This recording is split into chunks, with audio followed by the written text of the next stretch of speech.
Soalan 4, janjang geometri. Ada 8 sebutan pertama satu janjang geometri T1 sampai T8. Diberi hasil tambah hingga ke tak terhinggaan sebutan ganjil ialah 27. Dan kemudian diberi hasil tambah bagi sebutan genap ialah 9/4.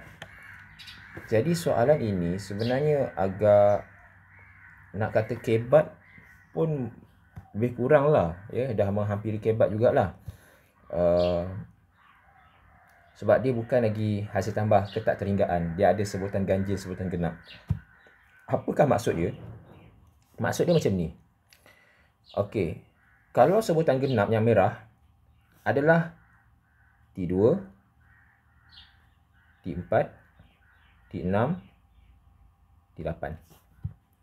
Kalau sebutan ganjil adalah T1, T3, T5, T7 dan seterusnya.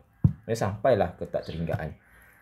Jadi, anda kena faham dari segi menukar nilai dalam rumus. Kita faham bahawa kita akan gunakan rumus S infinity, iaitu A bahagi 1 tolak R.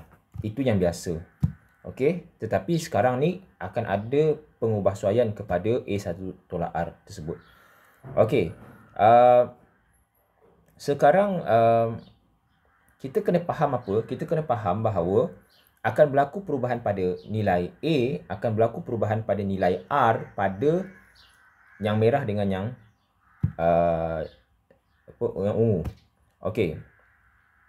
Jadi kita kena faham dahulu bahawa kalaulah yang ungu, okey, yang ungu, ya, maksudnya yang ungu ni dia punya A dia tetap A. Ya, A-nya tetap A sebab sebutan yang pertama. Apakah R dia? Kalau dia sekarang dia bukan R, sekarang dia telah melompat ke dia dah melompat satu sebutan. Jadi bila dia telah melompat kepada satu sebutan, kalau kita katakan macam ni, T1, T2, T3, kita akan faham bahawa di sini ialah A, di sini ialah AR, di sini ialah AR kuasa 2. Itu yang kita kena faham. Ya, saya buat sampai T4. AR kuasa 3. Okey. Jadi, apabila T1 ni dia telah melompat kepada T3 terus, maksudnya R dia bukan lagi R. R dia adalah R kuasa 2. Okey, R-nya ialah R kuasa 2. Okey. Itu untuk yang warna ungu. Macam mana pula dengan yang warna merah? Kalau merah, dia start daripada T2 and then T4. Jadi bermaksud dia akan terus melompat kepada T4 daripada T2 sampai ke T4. Jadi maksudnya T2 ini ialah dia punya A. Jadi maksudnya A-nya ialah AR. Bukan lagi A, tetapi AR. Maksudnya dia menggunakan maklumat daripada janjang yang asal. Jadi dekat sini kamu kena faham. Kena faham, ya. Mungkin saya faham ada pelajar yang akan keliru. Kenapa AR-nya jadi R? Sebab untuk sebutan genap dia ada satu janjang yang lain. Tapi dia berasal daripada emak yang sama. Maksudnya maksudnya yang ini adalah induk dia. Ya, yang semua T1, T2, T3, T4, T5 itu induk dia, mak dia. Lepas tu dia ada keluar anak. Anak dia yang pertama ialah jujukan daripada nombor ganjil, iaitu yang ungu. Lepas tu ada yang anak dia yang jujukan nombor genap, yang warna merah. Jadi untuk A warna merah ialah AR. Sebutan pertama ialah AR. Dan dia punya R dia tetap R dia berapa? R dia ialah bukan R kuasa 3, ya. Bukan R kuasa 3, tapi tetap R kuasa 2. Kerana dia melompat satu, dia sama dengan yang sebutan ganjil punya R. Sebab dia melompat satu sebutan. Jadi bila dia lompat satu sebutan, dia jadi R kuasa 2. Kalau dia melompat dua sebutan, dia jadi R kuasa 3 lah, dan seterusnya. Okey, so sekarang kita gunakan, kita buat pengiraan. Saya bezakan dengan warna. Saya buatkan yang dahulu yang ganjil. Untuk yang ganjil, kita gunakan S infinity sama dengan S infinity anda adalah untuk yang ganjil, A-nya tetap A, 1 tolak R-nya jadi R kuasa 2. R-nya jadi R kuasa 2. Sama dengan 27/4. 27/4. Okey. So, kita jadikan persamaan satu lah. Saya buat macam ni lah. S infinity tu saya tak tulis. Jadi, A tetap A. 1 tolak R kuasa 2 sama dengan 27/4. Itu untuk yang ganjil. Okey, kemudian saya ambil pula yang genap. Yang genap adalah dia punya A dia adalah AR bahagi 1 tolak R-nya ialah R kuasa 2 sama dengan 9/4. Okey, apa yang perlu kita buat kat sini? Kita kena buat penyelesaian persamaan serentak. Okey, jadi apa yang senang dekat sini saya akan buat, saya akan jadikan, katakan saya akan jadikan yang ganjil ni, saya jadikan A sebagai perkara rumus, senang sikit. A sama dengan 27 1 tolak R kuasa 2/4. Saya darab silang lah ke atas. Okey. Jadi katalah ini persamaan 1. Ini persamaan 3. Macam mana ya? Macam mana saya nak bagi lebih mudah? Ini persamaan 3. Ini persamaan 2. Okey. Saya buat ini. Okey. Sekarang ni kita lakukan penggantian. Maksudnya gantikan ya. Gantikan A ni dalam sini. Okey. So, dia akan jadi apa? Gunakan warna, tak apalah, saya guna warna merah. Jadi, saya gantikan yang ni. So, A-nya jadi 27 1 tolak R kuasa 2 R. Betul? Okey. Bahagi 1 tolak R kuasa 2. Sama dengan 9/4. Dan kita dapati bahawa semua adalah operasi darab. Jadi yang atas boleh potong dengan yang bawah. Jadi kamu tinggal dah 27R sama dengan 9/4. So R sama dengan 9/4 bahagi 27. Okey, sorry, saya ada kesilapan dekat sini. Saya tertinggal nombor 4. Ni, saya tertinggal 4 ni. Jadi saya padam balik. Saya ada kesilapan kat situ. Okey. Jadi saya tulis balik 27 1 tolak R kuasa 2/4. Tertinggal. Darab dengan R bahagi dengan 1 tolak R kuasa 2 sama dengan 9/4. Baru betul. Okey, sekarang ada banyak sangat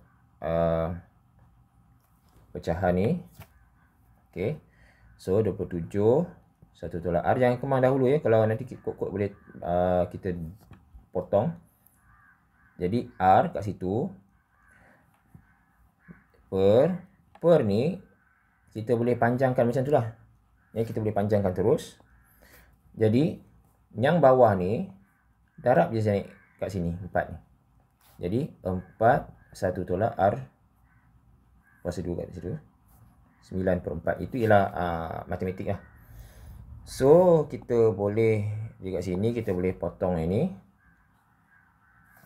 Saya tulis ya.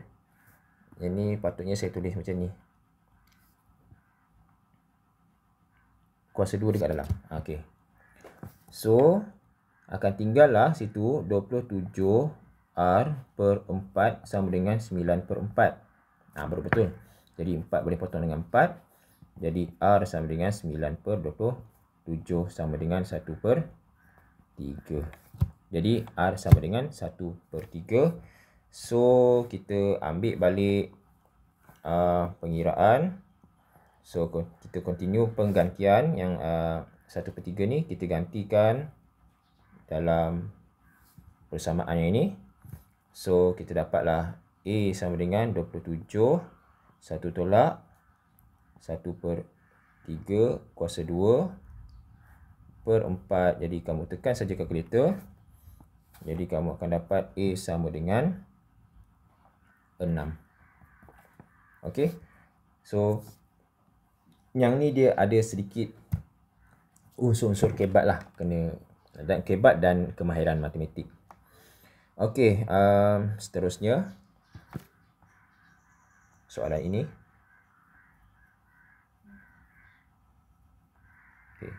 Soalan fungsi kuadratik. Graf fungsi kuadratik yang mempunyai titik maksimum negatif 1K. Okey. Sekarang ni saya tak payah tengok bila fungsi kuadratik ni kadang-kadang dia menarik. Kadang-kadang kita tidak perlu tengok soalan, kita boleh mengeluarkan beberapa maklumat. Apa maklumat yang kita boleh keluarkan terus? Okey. Dia kata titik maksimum pada negatif 1K. Ini titik maksimum. Dan kita tahu pada nilai titik maksimum akan ada beberapa maklumat. Maklumat yang kita boleh tahu adalah ni. Sini adalah negatif 1. Dan X sama dengan negatif 1 adalah, ini namanya persamaan paksi simetri. Simetri maksudnya bila lipat 2, X sama dengan negatif 1 tu dekat tengah. Dan kita ada pada ni bentuk penyempurnaan kuasa 2 ataupun dalam tingkatan 4 mereka belajar dinamakan bentuk vertex ya. Ini bentuk vertex. Tingkatan 5 kita tak belajar istilah bentuk vertex. Kita hanya belajar, saya akan kata, bentuk penyempurnaan kuasa 2. Jadi, dalam bentuk penyempurnaan kuasa 2, kita boleh keluarkan beberapa maklumat. Contohnya, kita keluarkan dalam kurungan ni, X tambah 1 samakan dengan kosong. Jadi, bila X sama dengan negatif 1, ini juga persamaan paksi simetri. Jadi, kita boleh keluarkan persamaan paksi simetri itu daripada gambar rajah ataupun daripada persamaan bentuk vertex tersebut dalam kurungan itulah. Dan yang hujung, saya gunakan warna oranye. Ini adalah nilai maksimum lah. Sebab sini dia kata titik maksimum. Jadi, nilai maksimum iaitu 5. Dan K ni sebenarnya adalah 5 ya. K adalah 5 ni. K adalah 5. Okey. Cukup dengan tu. Saya rasa itu saja maklumat yang ada. Okey, cari nilai K. K sama dengan 5, dah dapat jawapan. Ya, K sama dengan 5, tidak ada jalan kerja. Tanpa melihat soalan dahulu, kita boleh dapatkan nilai. Okey, sekarang soalan ini 2 markah sahaja. 2 markah maksudnya soalan A 1 markah, soalan B 2 markah. Okey, soalan yang seterusnya. Fungsi Gx terhasil apabila fungsi Fx dipantulkan pada paksi Y. Paksi Y dipantulkan. Jadi, tentukan fungsi Gx. Okey. Sekarang ni, nampaknya dia tidak ada dah apa maklumat untuk ni. Saya padam balik yang ni. Apakah maksud dipantulkan pada paksi Y? Okey. Kita kena lukis dia punya gambar rajah. Sekarang ni, ini paksi Y adalah paksi pantulan. Okey. So, dia akan pantul kat situ. Jadi macam mana bila dia pantul? Bila dia pantul, dia akan jadi macam ni.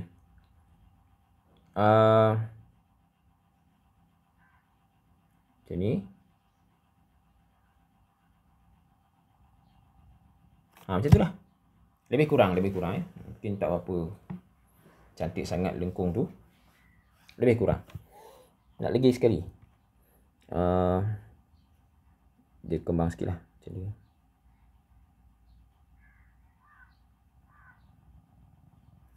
Boleh lah kot. Walaupun yang tu dia lebih membulat. Okey, maksudnya kat sini dari segi graf tetap berbentuk masam. Okey, graf tetap berbentuk masam. Jadi saya terus tulis GX. Graf tetap berbentuk masam, maksudnya dia negatif. Dia nak persamaan, dia nak fungsi dia satu markah saja. Sekarang apakah persamaan paksi simetri yang baru? Persamaan paksi simetri yang baru adalah 1. Jadi maksudnya X sama dengan 1. Jadi X tolak 1 sama dengan 0. Jadi maksudnya dalam kurungan ni kita masukkan X tolak 1 kuasa 2. Ya, sebab paksi simetrinya telah berubah.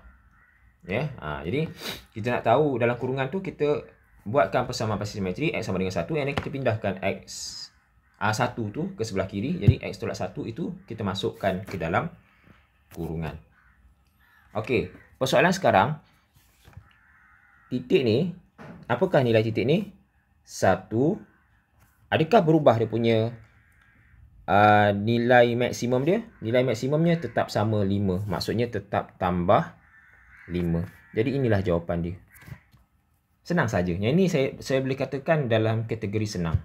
Ini kategori senang. Okey, sebab tu markahnya 2 markah sahaja. Okey, senang. And then soalan nombor 7. Nombor 6, sorry, nombor 6. Okey. Soalan nombor 6. Jika persamaan kuadratik bla bla bla mempunyai punca-punca nyata. Yang ini kita kena ingat balik. Kita buat revision balik. Tentukan julat M. Okey. Yang ini bila dia cakap cerita tentang punca nyata, punca berbeza, tiada punca, punca sama, kita akan teringat pada satu, iaitu B kuasa 2 tolak 4AC. Masa bila nak ingat B kuasa 2 tolak 4AC? Bila kamu dengar ayat 2 punca sama, 2 punca berbeza, tiada punca, punca nyata. Kalau dalam fungsi kuadratik, kalau graf, graf memotong pada 2 paksi X, graf tidak memotong paksi X, ada tangent, ada menyentuh lengkung pada satu titik dan sebagainya.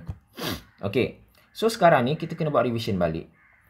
Kalau B kuasa 2 tolak 4AC besar daripada 0 adalah 2 punca berbeza. Kalau B kuasa 2 tolak 4AC sama dengan 0, 2 punca sama.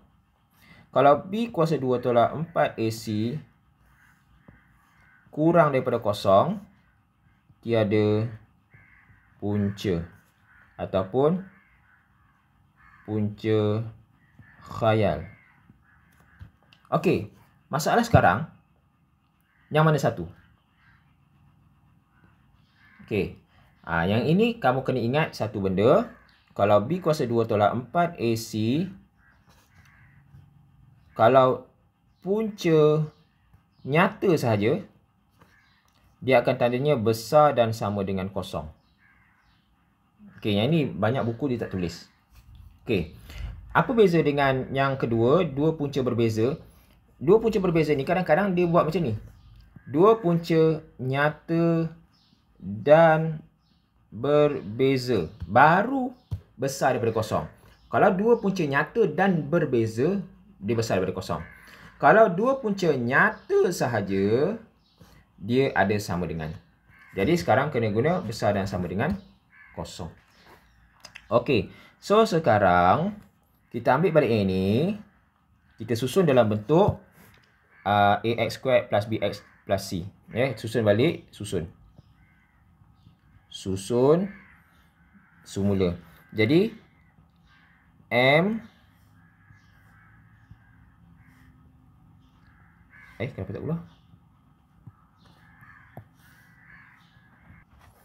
Okey, kita susun balik. So m tambah 3 x kuasa 2. Okey, yang 12 ni saya pindahkan. Tolak 12x saya tulis kat tengah-tengah. Tambah 2m saya letak kat ujung. Jadi, dia akan jadilah ax kuasa 2 tambah bx campur c sama dengan kosong. Kan? Okey, sekarang saya fokus kat sini.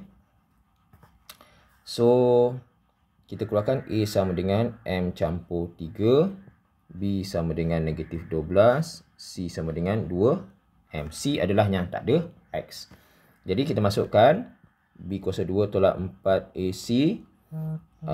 Besar dan sama dengan kosong. So, b kuasa 2 negatif 12 kuasa 2 tolak 4 darab a m campur 3 darab c 2m besar dan sama dengan kosong. Okey, yang ini 144 positif. Tolak. Saya kembangkan dahulu 4 ni. Saya darab ke dalam. So, 4m tambah 12 darab 2m.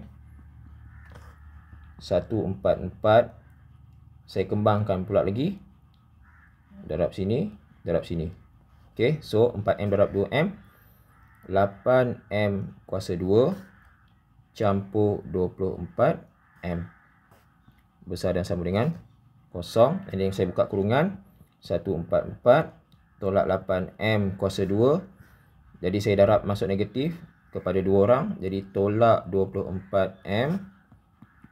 Okey, dan apa saya kena buat? Saya susun balik negatif 8m kuasa 2 tolak 24m campur 144 besar dan sama dengan kosong. Kita nampak jadi kuadratik kan? Maksudnya nanti kita kena buat EQN. And then saya boleh kecilkan dengan berapa?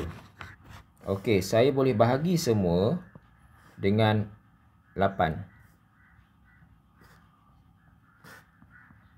Jadi bila saya bahagi semua dengan 8, saya akan dapat negatif m kuasa 2 tolak 8, 16, 24, 3m tambah 18 kosong.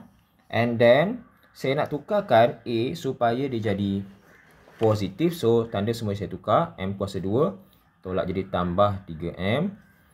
Tambah akan jadi tolak 18. Tanda pun akan tukar jadi kecil dan sama dengan kosong. Okey. So kamu tekan sahaja EQN. So dekat sini kena buat pemfaktoran untuk buat EQN tu. Jadi kita tekan EQN. So kita dapat M 3 atau M negatif 6. So sini M tolak 3 M tambah 6. Okey, dekat sini saya ada yang selalu saya ajar macam mana? Yang selalu saya ajar saya kata buat senyum. Sini negatif 6, sini 3. Logik lah kan? Sebab dia garis nombor. Okey, tengok tanda ni. Tanda ni, tanda yang terakhir adalah kecil. Jadi kalau kecil macam mana? Saya kata buat macam ni kan? Kecil. Kan? Macam ni. Kecil. Bila kecil, tengah-tengah lah. So, kamu letak saja X kat tengah-tengah. Macam tu. Negatif 6. 3. Ini dah jawapannya. Okey. Ada satu lagi kaedah. Saya share hari tu yang tips menjawab soalan kertas SPM yang cikgu siapa tu. Tengok balik. Dia boleh guna kaedah macam ni. Kaedah dia adalah kaedah frog. Dia kata kaedah frog. Okey. Okey, kaedah Frog ni